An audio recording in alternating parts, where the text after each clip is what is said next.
বাচ্চাদের জন্যে খাসির টেংরির জুস কিভাবে বানাই। খাসির টেংরিটাকে ধুয়ে নিয়েছি, তার মধ্যে নিয়ে নিয়েছি অনেকগুলো সবজি, আর নিয়ে নিয়েছি হাফের মতন একটা পেঁয়াজ, 3টে রসুন অল্প দিয়ে, আর একটু দেখো আদার একটা স্লাইস। আদা রসুন পেঁয়াজ এখানে হয়ে গেল। তো এখানে দেবো সামান্য একটু জিরে পাউডার, এটা ঘরে পেস্ট করা। দিয়েছি বাটার, এই যে দেখো। দেব সাদা জিরা আর এলাচ ফোড়ন, বাটারের মধ্যে সাদা জিরা দেবো আর একটু এলাচ ফোড়ন দেবো। এগুলো বাচ্চাদের একদমই কোনো প্রবলেম হবে না, ঝালও লাগবে না আর কোনো প্রবলেম হবে না।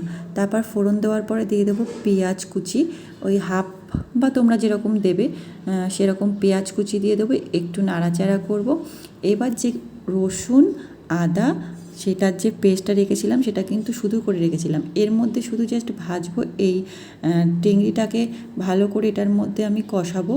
এবার দেব ওই মশলাটুকু, কি মশলা, আদা, 3টে রসুন আর সাদা জিরা, এইটা দিয়েই হয়ে যাবে। এবার দিলাম লবণ আর দেবো একটু হলুদ। তো পরিমাণ মতো লবণ দিতে হবে যেহেতু স্যুপ তৈরি হবে। আর দিয়ে এটাকে ভালো করে, এই যে দেখো হলুদও দিলাম। এরপর কেটে রাখা সবজিগুলো দেবো, জল দেবো, ব্যাস রেডি আমাদের স্যুপ। তো টাটা।